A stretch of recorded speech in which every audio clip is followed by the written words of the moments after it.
Welcome to another deep dive, and this time we're tackling something I think a lot of people struggle with, and that is shyness. Yeah. And we're going to be looking at it from all different angles, personal stories, a bunch of research that's been done on it, and, even some self-help advice. Hmm. So hopefully by the end of this deep dive, you'll have a better understanding of, shyness, how it works, and maybe some ways that you can kind of, deal with it. Yeah, I think what's really interesting about this is how shyness can feel so isolating, Yeah. but it's actually incredibly common. Mm-hmm. And even people who you would never think of as shy, like big celebrities and stuff, a lot of Oh, them yeah. struggle with shyness too. I would never have guessed. Like, Yeah. I mean, can you imagine someone like Johnny Carson, like Yeah. the king of late night, quick wit, charm, They dealing with the shy? shyness? Yeah, he actually admitted to being pretty shy. Oh, wow. And, he's not alone. Like Barbara Walters, huge journalist, also talked about how she's dealt with shyness throughout her whole career. Really? Yeah. That's amazing. So it really shows you that, anyone can be shy and it doesn't have to hold you back. That's actually reassuring to hear because I think you're right. Everybody thinks they're the only one dealing with this stuff. Yeah. But, I mean, it's not just like famous people, right? No, not at all. Like most of us have probably felt shy at some point in our lives, right? Absolutely. And, it's not necessarily a fixed personality trait either. Yeah. It can be something that's really situational. Like you're fine most of the time, Right. but then you get in like a job interview Oh, where yeah. you have to speak in front of people and you I just, don't like speaking, forget it. right. It's like suddenly you become super self-conscious Yeah. and you're worried about what everyone else is thinking about you. Yeah, it's like almost like a switch flips or something, and Totally. suddenly you're just like a different person. Mm-hmm. So it's not that you are shy, but it's that you feel shy in certain situations. Exactly. Okay, so what's going on there? Like psychologically, what's happening? Well, there's this concept that researchers talk about called the circle of apprehension. Okay. And it's basically, imagine you're in class, right? Huh? And you have to read something out loud, Mm-hmm. which seems simple enough. Okay. But studies have shown that just having people there, Oh, yeah. even if they're not saying anything, even if they're just quietly observing you, Right. it can actually make the task feel so much harder. Wow. It's like this invisible circle of pressure forms around you. Oh, I get it. And it just like amplifies any doubts or anxiety you might have. Interesting, yeah. So even if, logically no one's judging you, Right. your brain's kind of reacting like they are. So it's like our brains are kind of wired to like react to that social scrutiny, Yeah. even if it's not really there. Exactly. And, speaking of wiring, our sources also go into, how childhood experiences can actually impact our shyness later on in life. Absolutely. Like, how does that work? Well, those early years are so formative, right? And they really shape how we interact with the world. Mm-hmm. So things like parenting styles Okay. and even like our first experiences with school, Yeah. all of that can contribute to whether we become shy or not. So how would parenting styles, how would that affect it? So imagine a kid who's constantly being criticized, Right. Yeah. or maybe their parents are always discouraging them from trying new things. Yeah. That can make them afraid to fail Right. and hesitant to put themselves out there. That makes total sense. Yeah. And with school, there was something in the material about opening day stage fright. Oh, yeah. What was that about? Oh, my gosh. You remember that feeling of the first day of school? Oh, I did. You walk into this new classroom, Yeah. new teachers, new classmates. Terrifying. For some kids, that anxiety is just overwhelming. Yeah. And if a teacher isn't sensitive to that, if they don't handle it well, it can really linger and even get worse over time. Yeah, I can see how that would happen. Yeah. There was actually a quote in one of the sources from a teacher who said, if a child is ridiculed or made to feel stupid for not knowing an answer, that can be devastating. Absolutely. I mean, it just highlights how important it is to have those supportive environments Yeah. where kids feel safe to learn Right. and make mistakes without being judged. Mm-hmm. It really makes you wonder how many of us are still carrying that baggage Oh, totally. from those early experiences. Like those feelings of shame, Yeah. self-doubt from way back then. Mm. So if someone had kind of a rough childhood, like those experiences, are they just doomed? No, not at all. There's actually, the research talks about these kids called invulnerable children. Okay. And these are kids who, despite having a lot of adversity early on, somehow managed to thrive. Wow. They just seem to have this inner resilience that helps them through it. So it's not like a life sentence. Mm. Okay, good. You can break free from those patterns. That's good to hear. And this actually leads us to another really fascinating part of shyness, and that is its cultural dimension. Oh, okay. Did you know that shyness is way more common in some cultures than others? I have heard that, but I never really thought about why that is. Yeah, it's really interesting. Yeah. And our sources have some good examples. Okay. So take Japan, for instance, Mm-hmm. a culture that really emphasizes social harmony and politeness, Right. which are great qualities, Yeah. but they can actually contribute to a higher level of shyness. Really? How so? Well, in Japanese culture, there's this big focus on avoiding shame Okay. and maintaining a sense of unity. Mm-hmm. So standing out Yeah. or like voicing strong opinions, Right. especially if they go against the norm, Yeah. it can be seen as like disruptive Okay. or even shameful. Interesting. So it's almost like the culture itself Yeah. promotes a certain level of self-restraint Right. and conformity. Right. Which can then lead to shyness. Exactly. And it's fascinating, right? It is. How these cultural values that are so deeply ingrained Yeah. can actually shape our behavior. Even without us realizing it. Totally, even subconsciously. Wow. Okay. So if Japan is like one end of the spectrum Mm-hmm. where shyness is more common, Yeah. what about cultures where it's less common? Well, the sources talk about places like Israel and China. Okay. Now, those cultures are super different in a lot of ways, Right. but they both seem to foster a stronger sense of belonging and shared responsibility, Mm. which can actually help minimize shyness. So are you saying that a strong community Mm, can actually act as a buffer against shyness? I think so, yeah. That's interesting. Like if you feel like you're part of something bigger than yourself, Right. you're less likely to be afraid of what other people think. Okay, so what does that look like in practice? Like how does that actually play out? So, for example, in Israel, they have this concept called chutzpah. I've heard of that, but I don't really know what it means. It's often translated as audacity Yeah. or like bold self-confidence, Okay. and it's really encouraged in their culture. So it's like speak your mind, Yeah, take risks, exactly. don't be afraid to challenge the status quo. Exactly. It's almost like the opposite of shyness is built into the culture. That's fascinating. Yeah.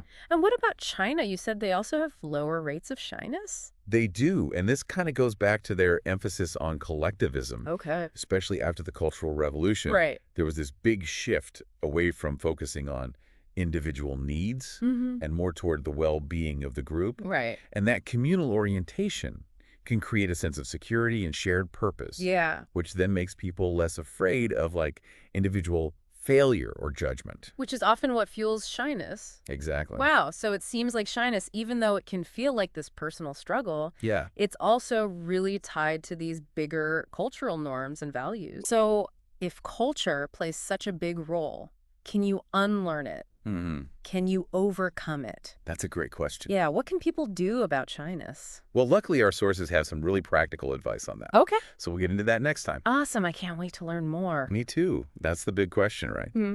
And luckily our sources do give us some pretty good advice on how to deal with shyness and maybe even turn it into a strength.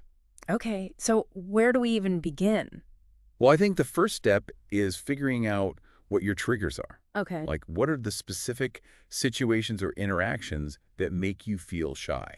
So it's like becoming aware of those patterns, those Mhm. moments when shyness tends to show up. Exactly. But then, okay, so we've identified those things. Mhm. Now what? What do we do with that information? Well, once you know what your triggers are, you can actually start coming up with ways to deal with them. Okay.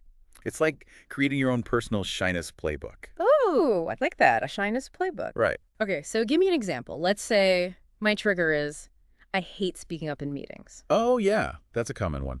What kind of strategies could I use for that?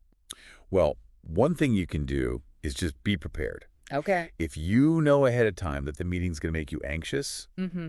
think about what might come up. Real. Jot down some notes about what you want to say. Okay. Maybe even rehearse a little bit beforehand. That's like arm yourself with knowledge. Exactly. So that you feel more confident. Yeah, it's all about feeling prepared. Okay, that makes sense. But is there a risk of like over preparing, Yeah. Yeah. to the point where you're too scripted or robotic? Right. And that's definitely something to be mindful of. Yeah. It's not about memorizing a speech or trying to control everything. Right. It's more about just having that mental framework Okay. so that you don't feel totally lost. Like a roadmap, not a rigid itinerary. Exactly. I got it. But what about those deeper feelings of self-doubt? Yeah. That can sometimes fuel shyness. Is there anything we can do about that? Absolutely. And this is where building self-confidence comes in. Okay. One of the sources put it really well. They said, shyness is not a lack of ability, it's a lack of belief in one's ability. That's a good quote. That's really powerful. Yeah, and I think it highlights how important it is to recognize your strengths Yeah. and to value yourself for who you are. So it's about shifting that inner dialogue Yes. from self-criticism to more like self-compassion. I love Exactly. that, self-compassion. Yeah. But how do you do that? Like, how do you actually quiet those negative thoughts? Well, there's this technique called cognitive restructuring. Okay, now that sounds complicated. It's really not as fancy as it sounds. Okay. It's basically just reframing your thoughts, Okay. which we all do to some extent anyway. Right. But you can do it more consciously. So, like, give me an example. Okay, so let's say you catch yourself thinking something like, I'm going to mess this up, Yeah. or everyone's going to judge me. Right. With cognitive restructuring, you actually challenge those thoughts Okay. and try to replace them with more positive and realistic ones. So instead of saying, I'm going to mess this up, Yeah. I could say, I've prepared for this and I'm going to do my best. Exactly. Or like, even if I make a mistake, it's not the end of the world. Right. It's about turning that inner critic Yeah. into more of a supportive coach. Oh, I like that. Yeah. And the more you do it, Yeah. the easier it gets, right? Exactly. It's like training your brain to focus on the positive Mhm. instead of getting stuck in those negative thought loops. Exactly. And isn't there that whole thing about facing your fears? Oh, yeah. Exposure is key. Okay. The more you actually put yourself in those situations that trigger your shyness, Right. the easier they become over time. So it's like anything else. It's like building a muscle. Exactly. Okay, I'm all for pushing myself out of my comfort zone, Mhm. but I also don't want to overwhelm myself. Right. So how do you strike that balance? Well, just start small. Okay. You don't have to dive into the deep end right away. Right. Maybe you try striking up a conversation with the cashier at the store, Right. or giving a compliment to a stranger, Mhm. or even joining a social group that's low pressure. Yeah, those are all good ideas. Yeah, It's about taking those manageable steps right. and building up your confidence gradually. Exactly. And speaking of social groups, one of the sources also talked about the importance of finding your tribe. Oh, yeah, that's huge. Like, what does that mean? Well, it's about connecting with people who share your interests Okay. and your values. So finding your people, Yeah. the ones who get you Hmm. and accept you for who you are, Exactly. quirks and all. Exactly. Because when you have that, Yeah, it gives you such a sense of belonging. right. And it reduces those feelings of isolation that often come with shyness. I love that. Whether it's a book club or a hiking group, Yeah. an online forum, whatever. Or even just a couple close friends. Totally. Yeah. Those connections can make a world of difference. They really can. Okay, so we've been talking about shyness on like a personal level, Hmm. but one thing that keeps coming up in these sources Yeah. is this idea of societal change. Yeah. Like, is it possible that our culture itself is contributing to shyness? That's a really interesting question. Yeah. And it's something that the sources explore quite a bit. Okay. There's this sense that some of the pressures in our society Hmm. are maybe unintentionally creating a culture of shyness. Look, what kind of pressures are we talking about? Well, think about the constant emphasis on success, Oh, the fear of failure, yeah. the pressure to have like this perfect image on social media. Right. It's like this constant performance. Yeah, and it can make people afraid to be vulnerable, Mm-hmm. afraid to make mistakes, afraid to just be themselves. Yeah, you're afraid to let your guard down. Exactly. So if that's the case, how do we change that? Like, where do we even begin? It's a tough question, but I think it starts with small acts of kindness and compassion. Okay. Maybe it's being more mindful of the language we use, Mhm. avoiding judgment or criticism, Yeah. practicing active listening, Right. or just offering a kind word to someone who seems shy. So it's about creating a more empathetic and accepting environment, Exactly. both for ourselves and for others. And it's about recognizing that everyone has something to offer, Yeah. no matter how shy or outgoing they might seem. Yeah, I love that. Yeah. Okay, so we've covered a lot of ground here. Yeah. Understanding shyness, its cultural dimensions, practical strategies. Yeah. So what does all this mean for our listener? What's the takeaway? You know, we've talked a lot about managing shyness or even like overcoming it. Yeah. But is there another way to look at it? What if instead of always trying to change it, we could like learn to embrace shyness? Well, I'm really glad you brought that up Yeah. because that's a perspective that comes up a lot in the material. There's this idea that shyness, even though it's often seen as a bad thing, Right. can actually be an asset in Mm, certain situations. really? Okay, I'm kind of stuck on that. Like, Yeah. how W could shyness be an asset? Okay, well, think about professions that require a lot of focus, Okay. careful observation, or sensitivity to other people's emotions, Mm, like writers, artists, researchers, therapists. yeah. Those are just a few examples Oh, okay. where being a little introverted can actually be helpful. Makes sense. Right. Yeah, I mean, those are all jobs where being comfortable with solitude Mm-hmm. could actually make you better at what you do. Exactly. And it's not just anecdotal. Okay. There's research that suggests that shy people might actually be better listeners, Oh, interesting. more empathetic, more tuned in to social cues. So it's almost like shyness comes with this like built-in sensitivity Yeah, I think. about how other people are feeling. Mhm. So maybe it's not about fixing shyness, Right. but more about recognizing those strengths and finding ways to use them. Exactly. Okay, so how would someone actually do that? Well, it might mean choosing a career that really fits your personality, Okay. finding social situations that feel comfortable for you, Right. or even using your shyness as inspiration for your creative work. I love that. It's Yeah. like instead of seeing it as a weakness, Yeah. it's a different way of being in the world. Yeah. That has its own advantages. Exactly. And maybe it's not about getting rid of shyness completely, Right. but finding that balance between honoring your introverted side Hmm. and, pushing yourself out of your comfort zone sometimes. Yeah, exactly. It's all about self-acceptance and Right. realizing that there's no right way to be. Yeah. And remember, even in those situations where shyness feels like a struggle, Hmm. there are things you can do to manage it Okay. without having to completely change who you are. Yeah, the material talked about things like progressive relaxation Yeah. and mindfulness. Can you just remind us how those can be helpful? Sure. So progressive relaxation is where you tense and release different muscle groups Right. to help relieve physical tension, Okay. which often comes with anxiety. Hmm. And mindfulness is about focusing on the present moment, Right. letting go of worries about the past or the future. Yeah. And both of these techniques can really help to calm your mind Yeah. when you're feeling overwhelmed. Okay, so it's like having a toolbox of Right. different things you can try and manage those moments when shyness feels really intense. Yeah, and it's not just about external techniques either. Right. It's also about that inner work of self-compassion. Self-compassion, that keeps coming up. It's so important. It's about treating yourself with kindness, Yeah. understanding that it's okay to feel shy, Mm-hmm. and knowing that you're not alone in this. It's like we're all works in progress. Yeah, Right? Constantly learning and growing. exactly. And we don't have to be super outgoing to live a good life. Absolutely not. Right. In fact, embracing our imperfections, Yeah. including shyness, Mm-hmm. can be a really powerful step Okay. toward self-acceptance and authenticity. I like that. And it brings us back to that idea of societal change. Right.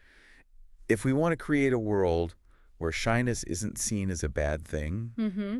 it starts with how we treat ourselves And and each other. okay, so it's not just about individual growth. Yeah. It's about building a culture of acceptance Yeah. where it's okay to be quiet, Mm. to take your time, to express yourself in your own way. Exactly. Well, I think that's a great place to wrap up I agree. this deep dive into shyness. Yeah. Hopefully you, the listener, Mm. are feeling empowered to embrace your individuality. Yeah. Cultivate your strengths. Mhm. And remember that connection and fulfillment can be found in the most unexpected places. Absolutely. And if you're struggling with shyness, Mm-hmm. just know that you're not alone. Mm-hmm. There are resources out there, and there is hope for a future where shyness is seen as a unique and valuable part of being human. Absolutely. Well, thank you for joining us on this journey of exploration. Of course. Until next time, keep learning, keep growing, and keep being your amazing selves. I love it.